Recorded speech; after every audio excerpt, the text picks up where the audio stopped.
Hello there! Welcome back to yet another Relics of Hyrule video guide video. This video guide video is all about Itnamzand. Itnamzand, of course, is the third and final major dungeon in Relics of Hyrule. It's one of the 3 dungeons you need to complete in order to progress the story. Now, the story, quote-unquote story of Relics of Hyrule. Itnamzand is on Solstheim. It's right up here, northwest, right next to North Shore Landing.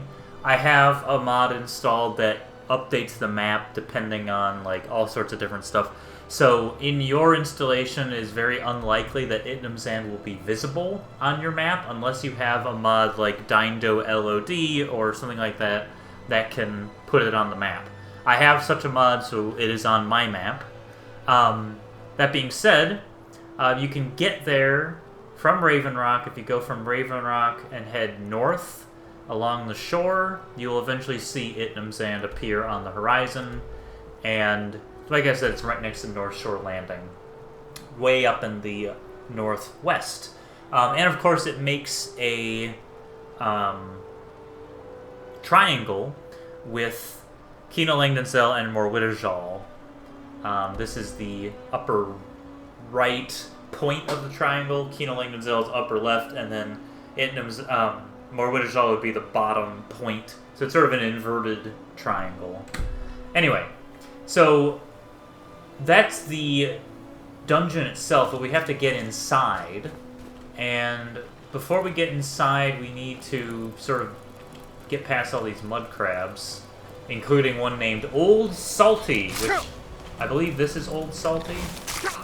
Who are you?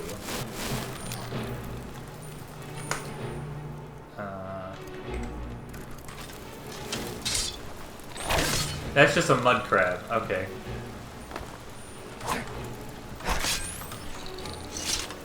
That's Old Salty, the one by the hut. But you'll see that there's a purple fairy inside the hut? Yeah, that's Old Salty. Sorry, brother. Purple fairy right here. And that purple fairy is marking Arafel's Journal Volume 1. And in Arafel's Journal Volume 1, it mentions sort of the story of an adventuring party that entered Itnamzand and did not come out. And it also mentions that he threw their archer overboard. And also he's misspelling her name a lot because he's ridiculous. You can actually meet that Argonian archer, but he was thrown overboard. You can actually meet him in the... his name is Dlectren, and he's in the Retching Netch. Way down in Raven Rock, so he actually hangs out in the Retching Netch, and you can recruit him. So if you encounter the Argonian named Dlectren, he is in fact a Relics of Hyrule follower, and he is the Argonian archer mentioned in these journals. Alright, so we have to get inside. So we gotta swim. This might be difficult if you have a mod that adds, like, freezing, or if you have survival mode or something. We have to get inside. There's no way to get inside normally, so we have to search for an entrance. Fortunately, once we discover Itnamzand, there's a pink fairy around the side here. We have some Chilfos up there. Don't worry about them yet. There's actually a flooded entrance right here. The idea with Itnamzand is that it is a dwarven ruin that rose from the sea, that normally it's at the bottom of the sea, and something triggered it, and it just rose up. So Itnamzand's siphon is meant to be a giant siphon that is pumping water out of Itnamzand. So we have these 2 giant pistons and gears and pumps just pulling everything out, and this whole sort of network of pipes going all the way up there. Remarkably well preserved. Itnamzand, I think, is the best of the 3 dungeons. I think it's my best work. I have a soft spot for more Wittershall, but I think Itnamzand is my best work in terms of the 3 major dungeons. This Purple Fairy always throws people off. This is not marking the exit. It's sort of marking the exit, but you notice it's a Purple Fairy, which means it's marking lore. There's a lore book right there. That's Arafel's Journal Volume 2. So if you miss Volume 2, it's right by that entrance. You can see the fairy disappeared once I grabbed that book.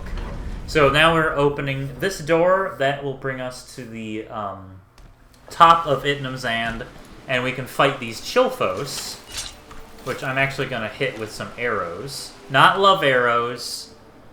No, I don't want to do that. Let's do Stalrim arrows.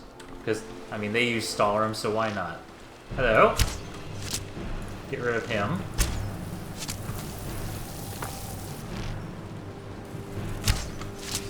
There we go.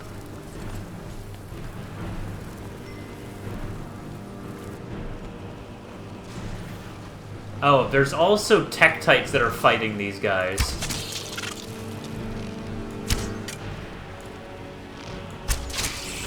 Oh, no. I don't want to get hit by an arrow. That would be a bad thing.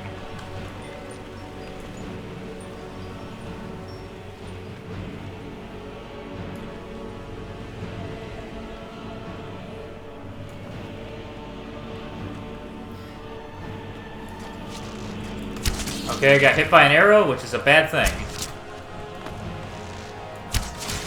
Thank you.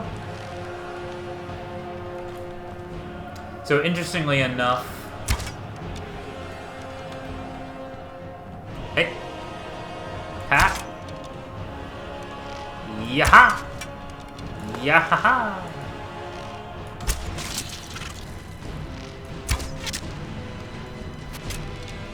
Come on, you dingus. Come on, dingus. Oh, jeez. Okay, we need to drink a potion.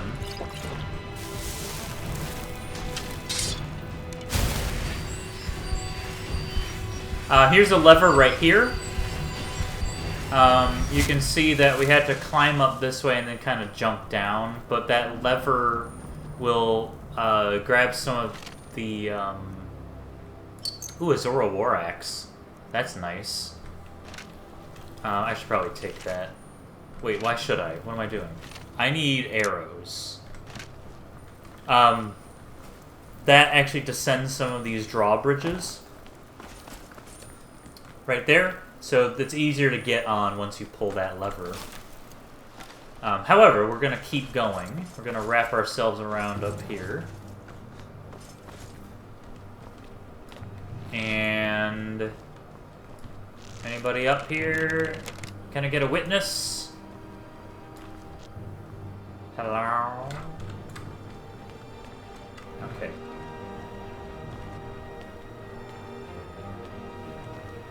There might be some hiding way. So there's 2 valves. There's this valve, and then there's another valve. Itnamzand relatively recently got sort of an update to how these valves work. If I pull this valve, then we get this side of the bridge extends, which is really cool. I'm really proud about that. And then if we use this valve, the other side of the bridge extends, and it extends that drawbridge as well. So now we can make our way into the dungeon proper. There's also this. This actually activates those and activates the drawbridge. So that activates all of them. I believe that valve, once you extend these 2, they stay extended. But this will pull up half of those. And the other one will pull up the rest of them. So you have to not only extend the drawbridges, but you have to descend all of these poles. Anyway, I digress. We are entering Itnamzand itself. And Itnamzand is a full-fledged Dwemer ruin that has been sort of embedded into the ocean floor. So there's going to be a lot of dripping, as you can see. And there's going to be some other fun stuff. So I'm going to get the fire rod ready. Because these guys...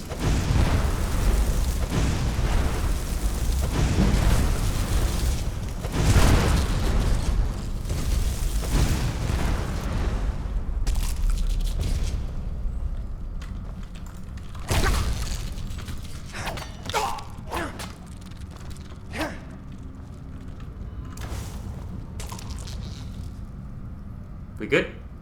Okay. You may have noticed some of the Tektites exploded. That is intentional. Tektites have a chance of exploding because the idea is their Tektite jelly has chew spores sort of embedded in it, and you can get chew jelly from Tektite jelly.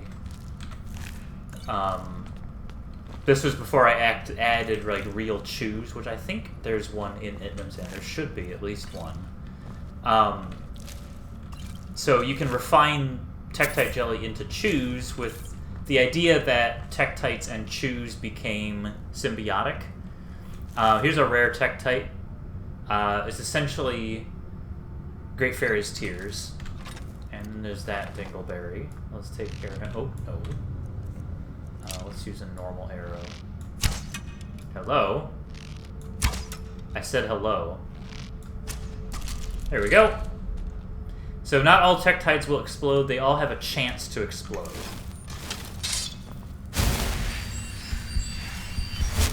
We got a chest here. Ooh, Dwarven Boots of Hauling. That might actually be really useful for me. So I'm going to put those on.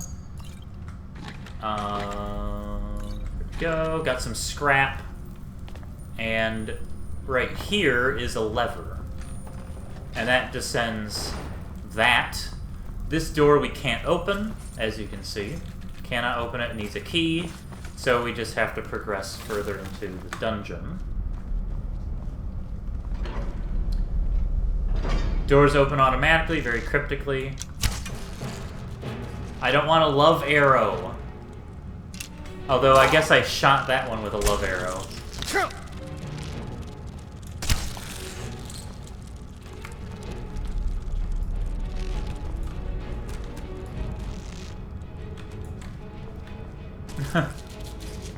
I love the heart particles that D. Magnus implemented. Very well done.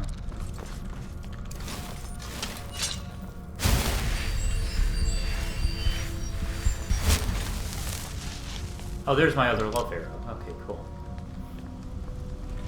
Oh, jeer.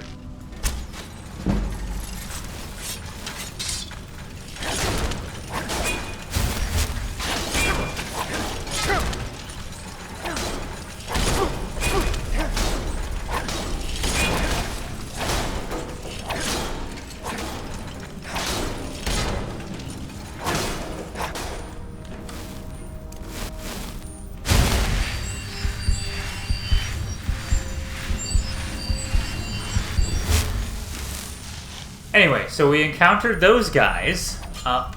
Hello.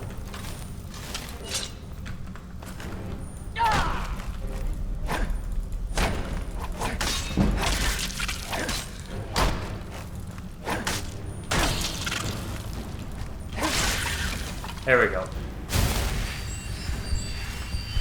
Okay, so we encountered Dwarven Spheres and the Chilphos fighting side by side, possibly even fighting each other. And we have the Zora's Sword here. Very nice, very nice.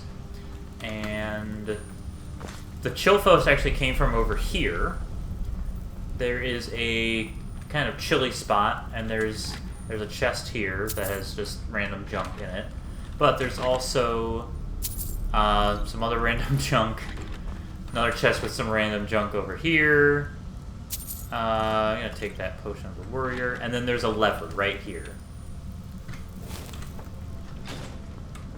So that lever opens that door. The door is normally shut, and we can't open it. There's also plenty of dwarven metal ingots and various sundry nonsense up here. I'll show you. There's not much up here, it's just more stuff. Oh, actually there is something up here. Interesting. Okay. If you happen to notice it, well, first of all, there's a dwarven bow that is hovering. But if you happen to notice it, there is a Twilight Saber up there. Not easy to get. So, there's a few strategies here. Climb up on these braziers. And if you have telekinesis, that may help. If you have Unrelenting Force, that could help. If you have something like the Fire Rod, let's see if this does anything. That might do it. You can see I got that thing off. Did that do anything for the Twilight Saber? Doesn't look like it. Yeah, it looks like the Twilight Saber is pretty stuck up there. So, there's obviously some finagling you have to do in order to get that. But I believe it is a true, full-fledged Twilight Saber. Yep, it's a full-fledged Twilight Saber. It's very fitting. Itnamzand, like all the other dungeons, the name is an anagram. I'll challenge you to figure out what that anagram is. And I'll challenge you to figure out how to get that Twilight Saber. I'm going to try one more thing here. If I get there... Oh, well, never mind. If I had Unrelenting Force, this would be easy peasy lemon squeezy. But for now, I'm going to leave it there. Unrelenting Force, Telekinesis, these are all good options. Unfortunately, I have none of those. Anyway. So, we're going to head on in. Open this up. And we can see there's something suspicious about that gargoyle. Gargoyles aren't supposed to be on fire. So, I'm going to prepare myself here. It's actually a Gemos.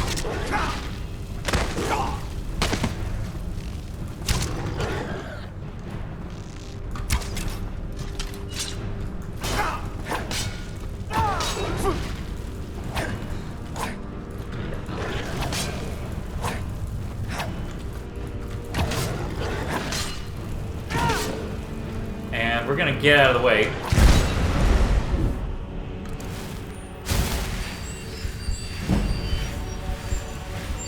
Alright, so that's a Gemos. They carry some stuff. They carry ores. They have a chance of carrying moon shards. And in 6.6.2, they'll carry Gemos fangs. So look forward to that. The Gemos was guarding this area, which there's not much in here, except for this beautiful winding staircase. So we're going to head on down the winding staircase. And we're almost done with the first section of Itnamzand. Down here, as we descend, we can see that there's a very unhappy Dwarven Centurion and some Tektites. And a Chew. I'm going to take care of this Dwarven Centurion here. I don't want love arrows.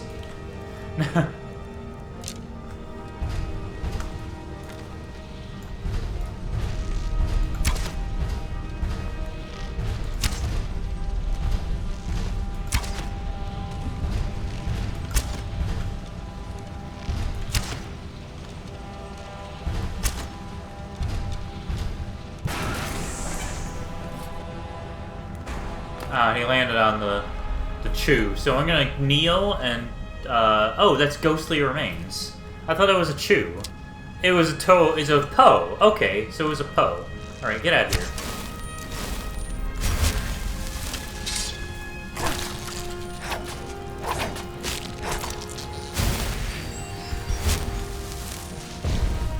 There we go.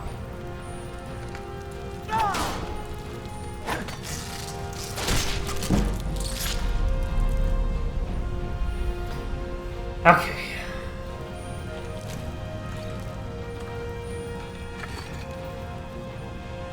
Not much in here. Pretty standard stuff. Ooh, Vagrant Robes of Conjuring. That's different. What's this from? Vagrant Robes of Conjuring.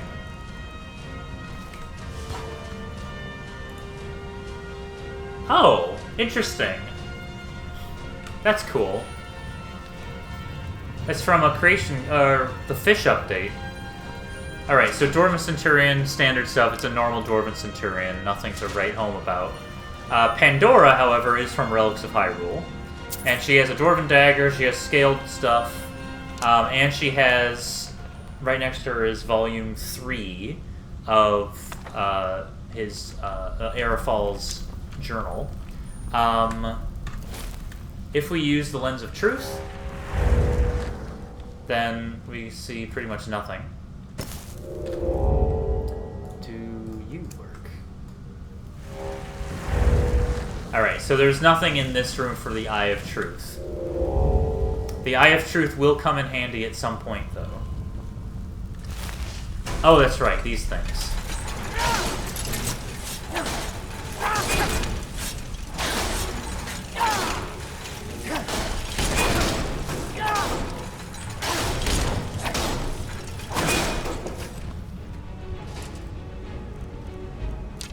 The Dwarven Bolt, just in case I need to use them. Great something, whatever. Hello!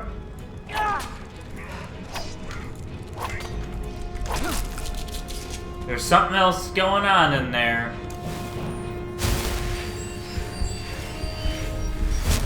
So this is sort of a bit of a conundrum. Shut it up, you. Not if I don't open the door. He sometimes glitches through the door. As you can see, he really wants to get through that door. So we're gonna pull this lever. Wrong lever!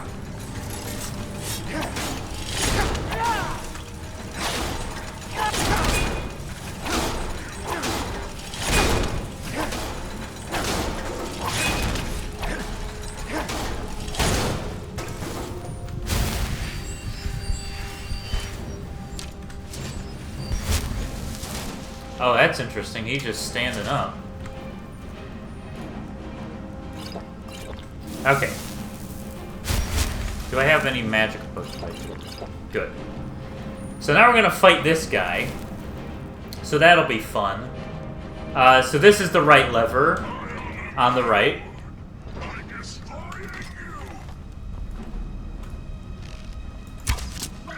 I don't know what level this guy is, but... Oh, he hits hard. Ow. Okay. This guy is no joke.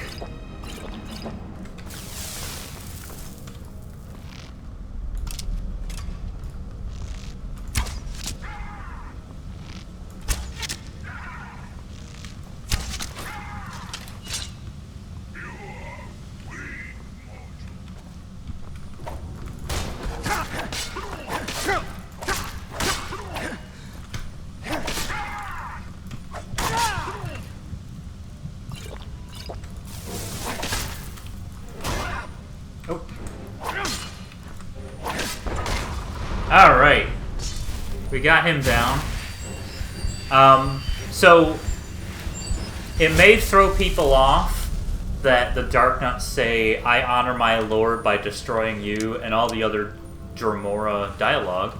Obviously, I mean, it's hard to custom dialogue at all, but I chose that voice for them.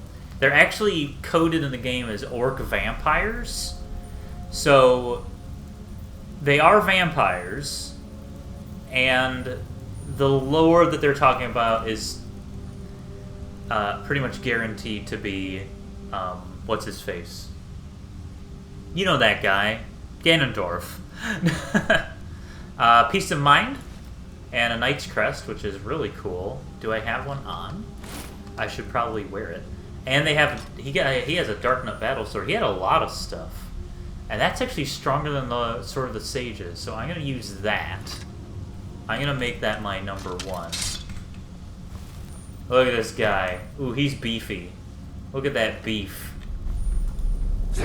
He swings kind of slow, but hits like a truck.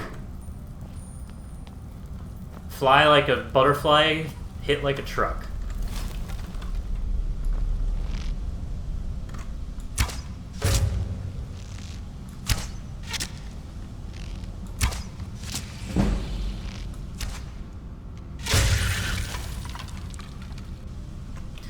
If you're curious about like all the HUD stuff, it's from True HUD, and also True Directional Movement is like why I'm able to do this.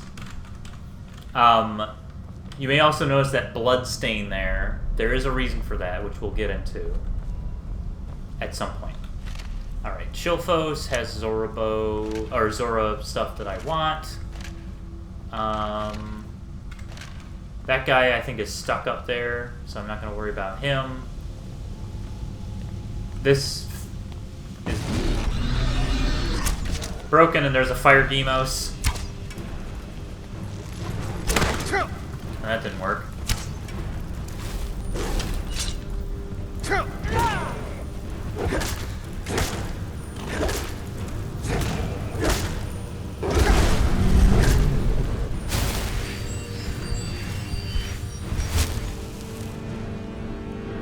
Oh, look at that. Moonstone and Quicksilver.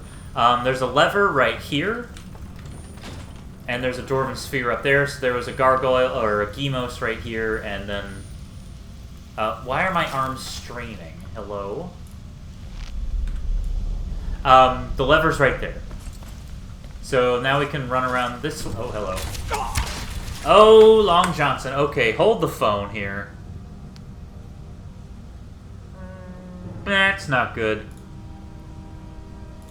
I may have to use some Great Fairy's Tears on these guys. I don't have any... Do I have... Oh, I have Oath to Order. That would help. I don't have... I do have Oath to Order. Okay. Ow, what? Oh, he stunned me. That's not cool.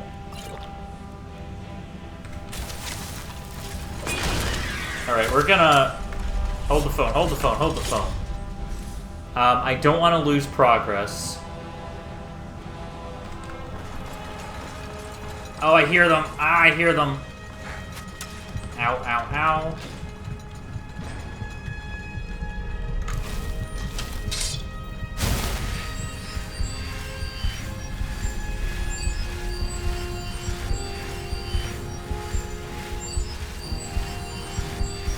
Alright.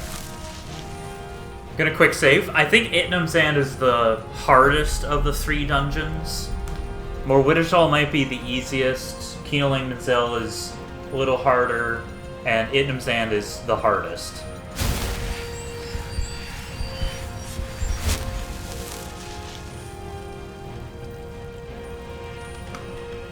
So, let's think strategically about this. I could use a love arrow on one of them, see what happens there. Let's quick save. Oh, I do also have ice arrows. I'm going to recharge this with that soul gem. Oh, looks like my character's about to level up.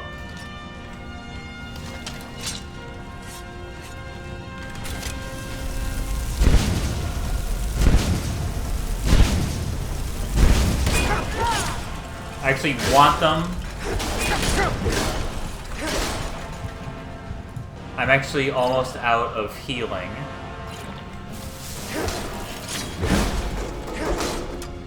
Where did you come from?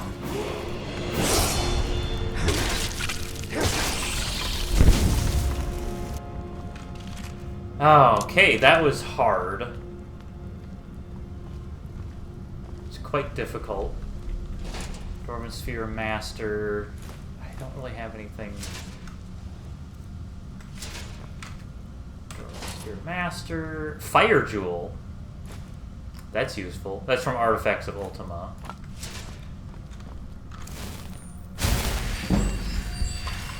Alright, let's level up this guy.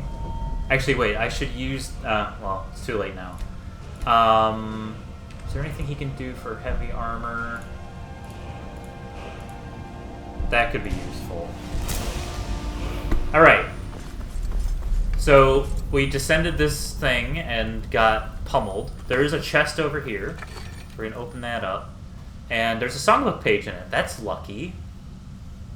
I don't think... Yeah, that's not the guaranteed... Ooh, a lightning one. That's not the guaranteed location. Dwarven Plate! That's from Creation Club. Anyway, this is Minuet of Forest,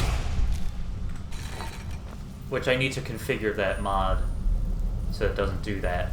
However, that was Minuet of Forest. That is actually a rare, very rare. Songbook pages have a chance of appearing in leveled loot in Relics of Hyrule, or in Dwarven leveled loot. So that was actually a very rare occurrence.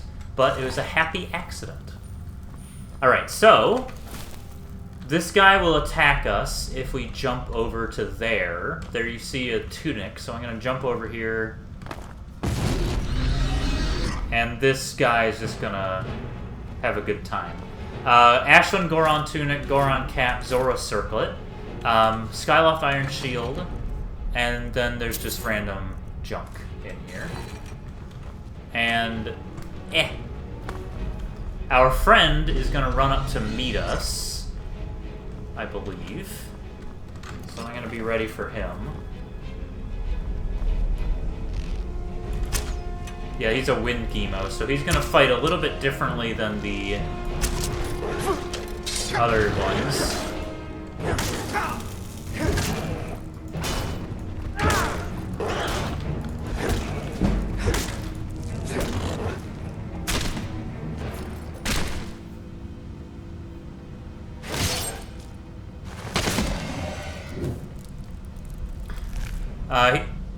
Oh yeah, look at that. Oh, he had Armo Stone and a Moon Shard. That's lucky. He's also doing some yoga. Wind Gemos, they have shock attacks, and once in a while hit you with a like a wind blast. Alright, so that is the first section of... Ooh, shaky. That's the first section of Itnamzand. Now we're going into Itnamzand Deep. And Itnamzand Deep, everything gets turned on its head. Literally. The dungeon completely changes. My idea with Itnamzand was that it was folded by geologic forces. So the section we were in was upright, but this section, suddenly you enter this tunnel, and it goes straight down. If you use the Lens of Truth up here, then you can see Pandora's ghost, and she's searching right there. Need something? And let's take a little trip down the rabbit hole. Wahoo! Oopsie. Yeep.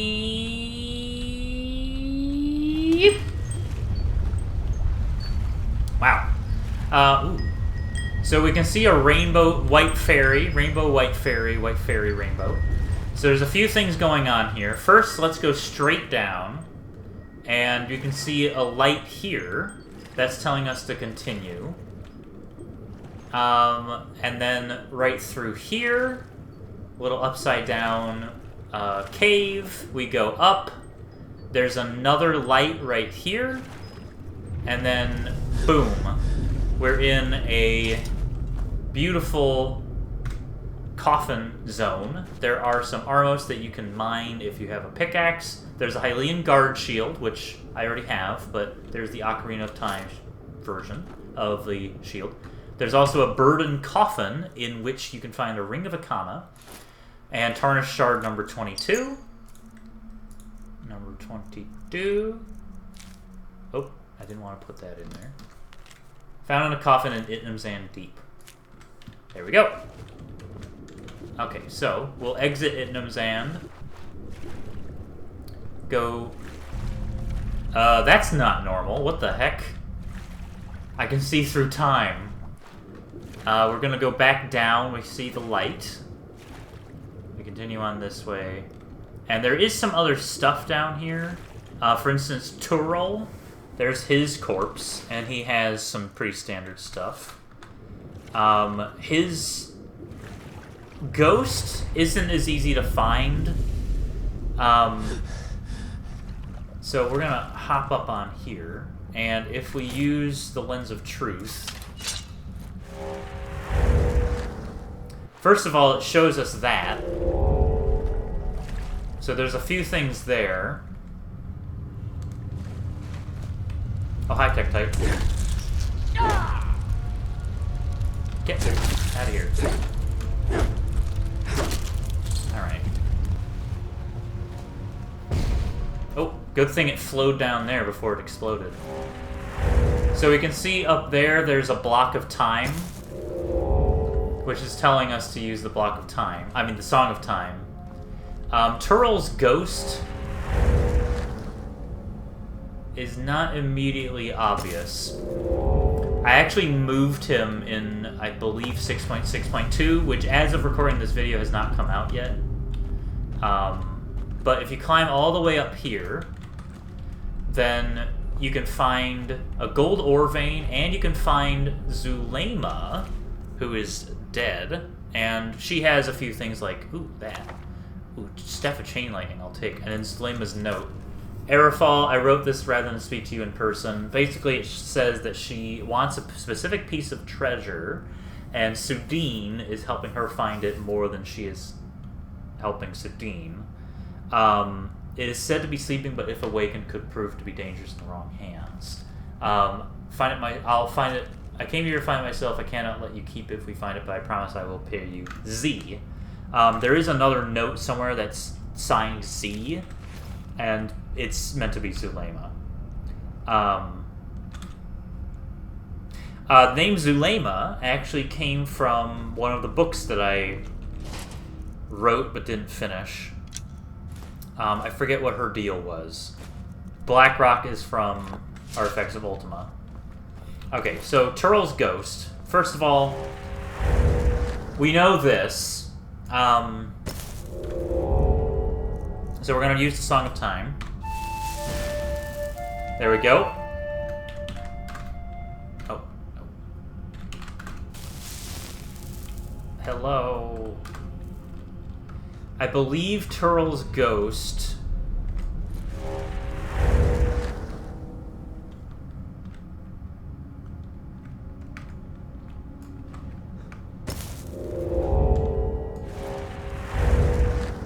Actually, you know what? I don't think you can actually find Turl's ghost in versions before 6.6.2.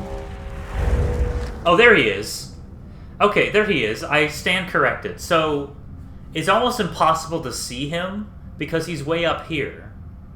So, if I happen to be standing on this block of time, and I use the Lens of Truth, still can't really see him. So it's not a good placement. If you happen to find yourself able to land on one of these areas, then you can see him. But I am going to move him because it's silly that his ghost is virtually unfindable. But the idea here is that this is a hallway. And if you look as you're falling past, you'll see that the hallway actually goes into a room. So there's a room here. There's not much to see, really, because you're not meant to actually get in there. But there are some little pots, and there's a busted-up dwarven sphere. So the whole idea was that this was a actual hallway that went into an actual part of the dungeon that was folded, and then it led down to here. Anyway. So we're on the blocks of time. The blocks of time lead us here. I should put that back. Because this guy... Here's an Ice Gemos.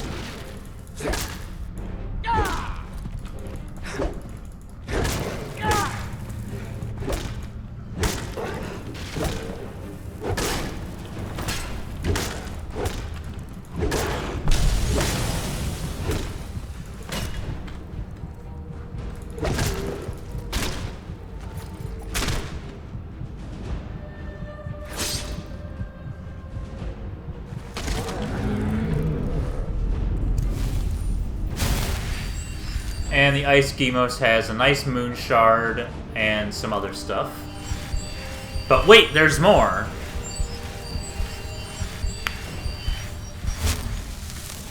If you drop down over here, there's this kind of like sideways door. If you drop down right there, you can actually close this gate, which is kind of fun. But there's this sideways room, and there's an ancient chest with the magic sword and a moon shard. The magic sword has gotten some nice criticism for its design, so that may change at some point. Ooh, thank God I needed those. Ooh, steel plate. Anyway, so this is actually kind of a useful weapon. Only 15 damage, though. But it adds weakness to magic and damages armor. And I recently rebalanced that because otherwise it was actually stacking and it was hideously powerful. Anyway, we're continuing on. Another Tektite. Thank you. Don't explode, please. Thank you. Here's Arafel's journal. Allegedly. Why do you do this to me? What is this rumpus? Well, oh, there it is. Okay, it got moved a little bit by all that nonsense. Anyway, Zulema and Turl are dead. They fell and died. The dwarves of Itnamzand dug too greedily and too deep. And later, Sudine says, "Hey, listen." It's a quote. "Quiet." And then she says, "Ruins like this are altars, each with 10,000 attendants, big, small, servicing, attending, in choirs. But the gods have gone away, and the ritual of religion continues senselessly, uselessly. It is as though the dwarves never disappeared. Their servants are just as busy and dutiful without them." That's actually a reference to There Will Come Soft Rains by Ray Bradbury. Recommend reading this lore, because I worked hard on it. That is second to last volume of his journal. Here's Flaming Stall. They're actually going to have their own ingredients soon, so look forward to that. And then we get into the upside down room with this door that's barely on its hinges. Hello. It's gonna explode. It's okay. Everything is fine. Nice source of fire salts. This dungeon area right here, if you look at it on the map, it is actually modeled after a Zelda 1 dungeon. Specifically the Eagle dungeon. There's nothing here. Itnamzand shakes a lot. And I believe if you use a controller, your controller probably goes nuts in this area when it's doing all these vibrations. Okay, we need a torch. So let's fill in some more of this map. You can kind of see the general shape. And you can see this, like, gross water.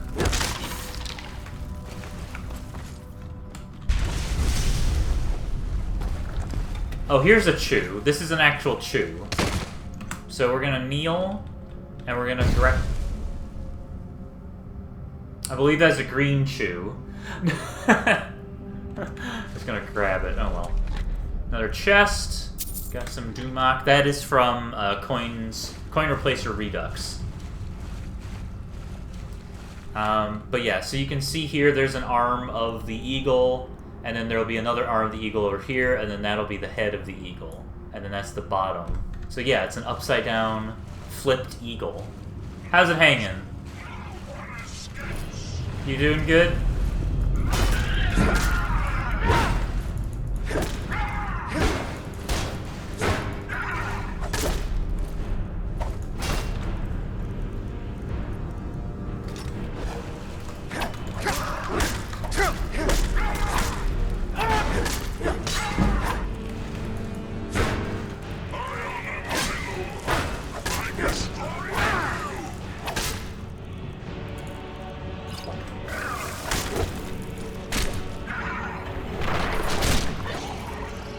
There we go. Knight's Crest I already have. Oh, he was just harvesting Tektites. Got a red Tektite, we got a black Tektite.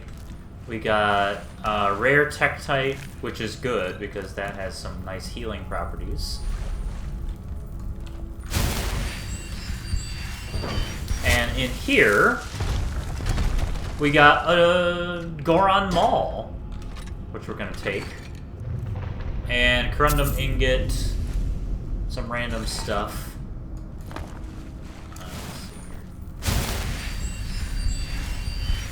So we have successfully progressed through that part of the dungeon, and as you can see, there's the eagle shape. Hee, little Zelda 1 reference.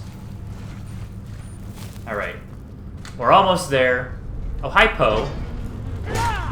Poe Dameron up in here.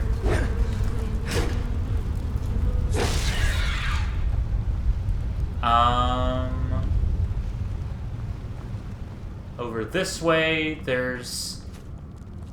Oh, a purple Tektite.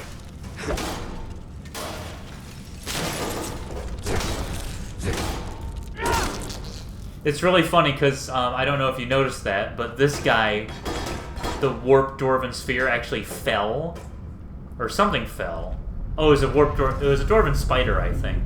Something fell from up there. I believe it actually drops from those. You can see a staircase that's upside down.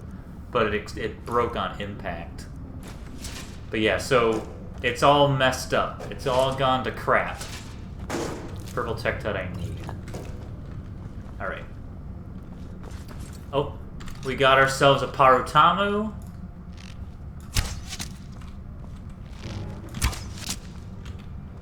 Having a good time, having a good time.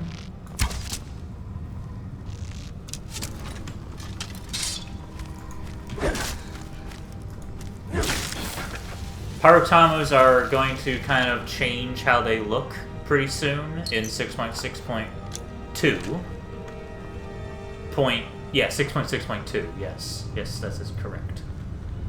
Here's another caved-in area, another area with a staircase, and of course the way I made this was I made a normal dungeon and then flipped it upside down. Oh, there's a dead wind Gemos with a moon shard. Lots of moon shards in this area. This is a dead Poe with a Poe's torch. Ow. Didn't mean to do that. And... oh, I was already here. I got turned around. Oh, no. Turned around again. By the time I was here, so we gotta go through this way. There we go. So, right here is a Twilight Sword.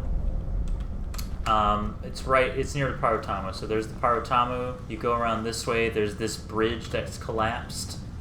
And then there's a Twilight Sword embedded in the ground. And there's an ore vein, or a malachite ore vein. And here's a twisted section of... oh, that's a gap. A twisted section of the dungeon where the wall is just kind of twisted and horrible. There used to be a flamethrower right here, but I got rid of it. And now we're in an upright section, and everything is fine. However, everything is not totally fine. We can see a Gemos right there, ready for prime time. There's also some Beamos, which at some point I might reprogram. And we can hear a Dark Interloper, who is now my friend.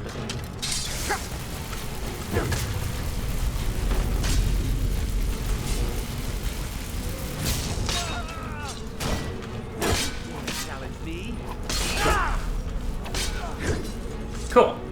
Alright, thank you, love arrows.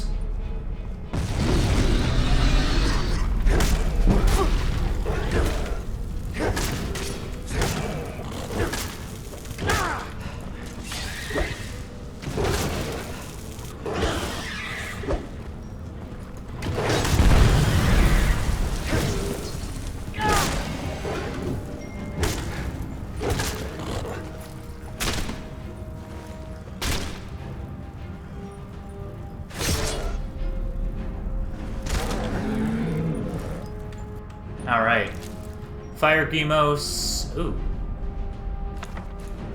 That was Forgotten Magic. That's another mod. Wind Gemos. Take the Moon Shard. Dark Interloper. Carrying Dark Interloper stuff. The stuff that Dark Interlopers carry. And then here's poor Arafel himself.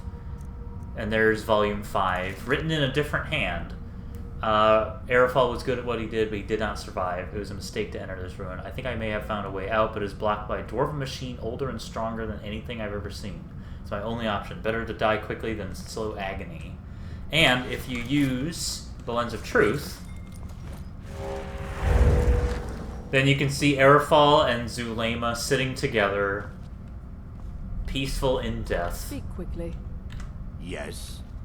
Yeah, on their little happy bench. So that's the conclusion of his story, the failed adventuring party. We have an alchemy lab with a lot of interesting things like cure disease. We got some gold dust. We have some sand of hours. We have Spelltome Command Daedra, which is very useful. Dwarven oil, black Tektite jelly, Viridian Tektite jelly, scroll of fire rune. We have a chest in which you can find some random stuff, including a Fire Doom Staff, which is actually useful. It's random stuff. Fire Doom Staff was not hand-placed. Got some potions. Already looked in there. There's a Beamos, which we're apparently just not... Are we good? Hello?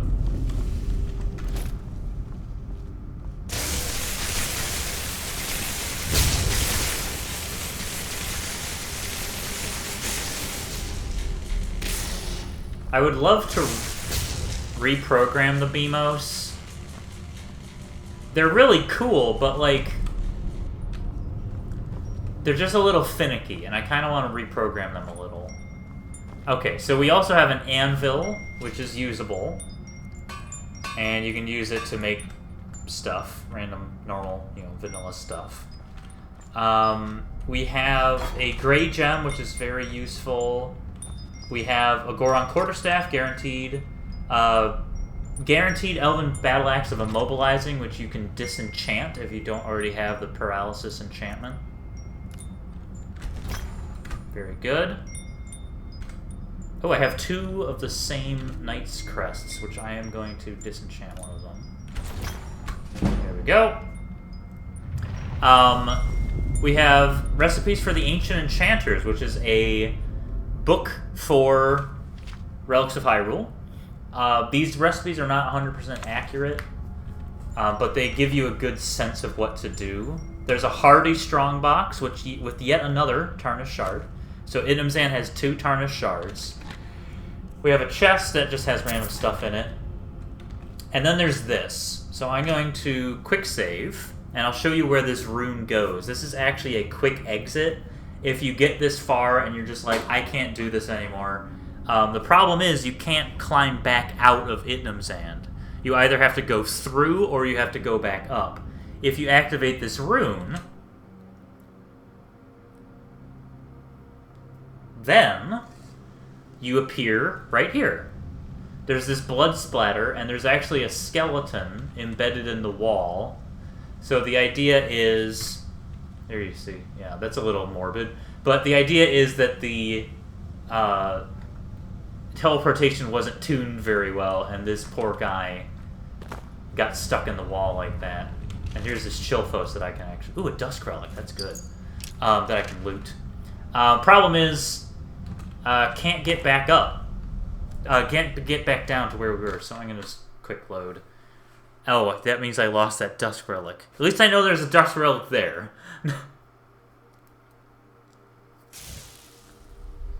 So that's a good thing, like, on your way back. Okay, so... Here's the thing. This is probably one of the hardest bosses in the mod, but it is a glass cannon. So, I'm going to use the Oath to Order, and I'm going to try to use my strongest arrows against this thing. This is the Ancient Automaton. It is a modified Dwarven Ballista, And it's actually meant to be sort of practice for something else. You can see Sudine's corpse right there. You may know what this was practiced for in terms of design. However, I'll show you how it sort of fights. When it sees you, it is not happy, and it shoots concussive fireballs that do a lot of damage. And I believe I'm either gonna die or I might survive this. We'll see. So, yeah.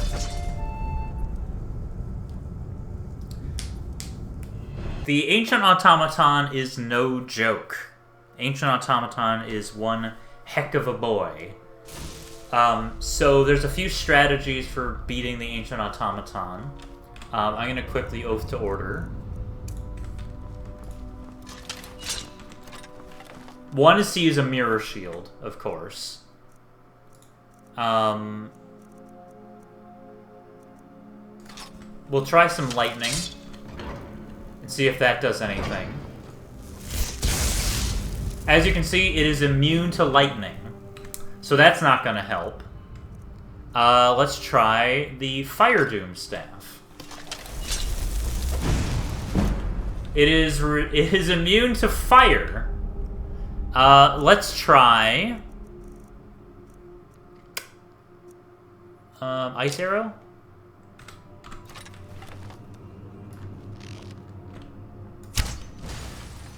It resisted the Ice Arrow, but that explosion did some damage for us. So it's immune to fire, it's immune to lightning. Frost seems to work okay. However, if we take a look at its stats... let's see. Effects... Resist Frost. It resists 100% Frost. In fact, it resists magic quite a bit. It resists poison. So it's pretty much immune to magic. It's only physical damage that it will... What the heck is going on? It's only physical damage that it will actually take damage from. Which is not great. So we're going to have to try to do a lot to it. Which is not easy. We're gonna...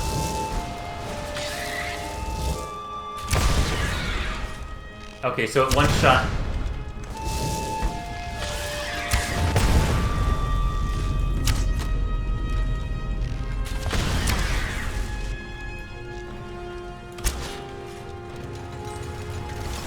Oh man, it also has a flame cloak.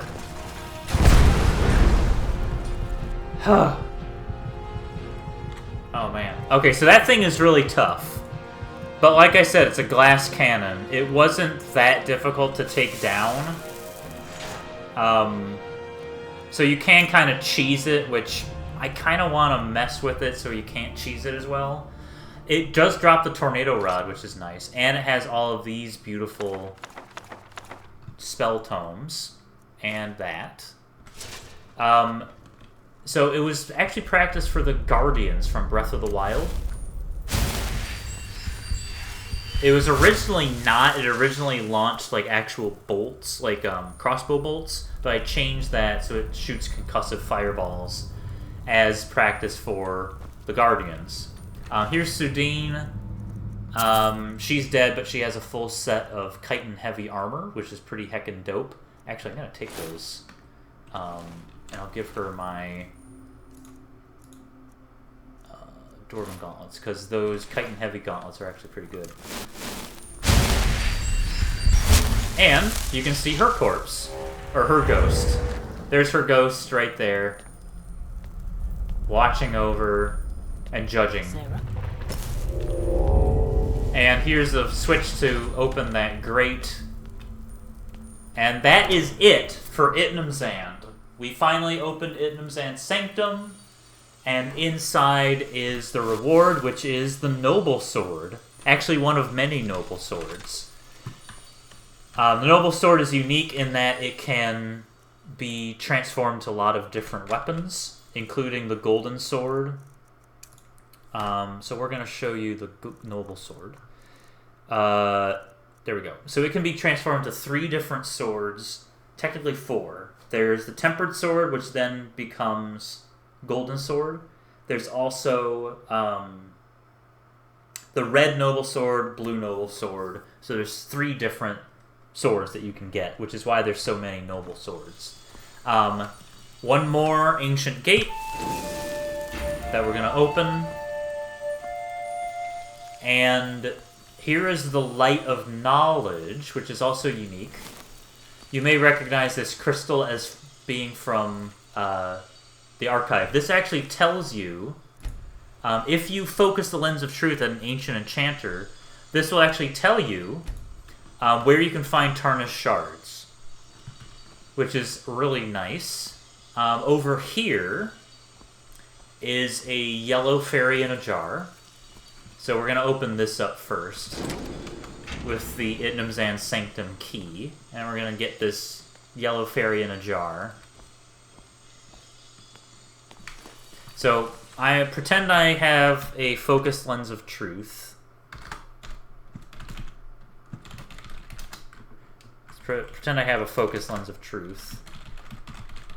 Let's do 10821. So if we have a focused Lens of Truth, I'm just going to roll over there, and we use the Light of Knowledge, it'll say, a shard of wisdom was hoarded by the residents of Mara's Eye Den. And it'll actually mark that on your map, which I don't have, because I'm on Solstheim. Any others? Brood Cavern. Brood Cavern. Steep Fall Burrow. Brood Cavern, thank you. Ravenscar Hollow. Mara's Eye Den. It'll repeat. It'll just do random ones. But I think I'm going to rework this script so that, one, you can focus the Lens of Truth here, and also so it doesn't tell you ones that you already know, or potentially ones that you already have. Lost Prospect Mine. Ravenscar Hollow. Alright, let's try 22, because I know 22 might have ones on Solstheim. Elder's Blood Peak. Elder's Blood Peak. I'm going to drop the blue focus.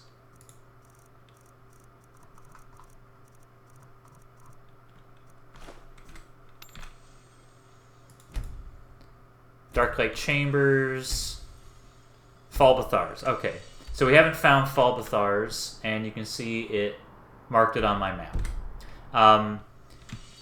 Yeah, I'm planning to kind of tweak this script, but this is an archive crystal, which is fun.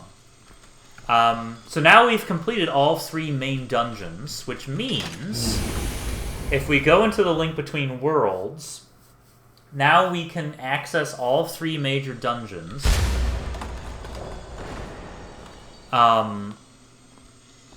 Through the Link Between Worlds. So I can go to Morwitterzal now, I can go to Kino Langdonzel, I can go to Itnamzand as I see fit. And now that we have all 3 major dungeons, that means we can open this gate, which will lead us to the Shattered Lands. But that is going to be its own video. So that is the end of the Itnamzand Relics of Hyrule video guide video. Thank you very much for watching. Enjoy the rest of your day. Don't enjoy the rest of your die. Actually, if you're dyeing eggs or something like that, enjoy the rest of your dye. But don't die. Anyway, thanks for watching. We'll see you next time.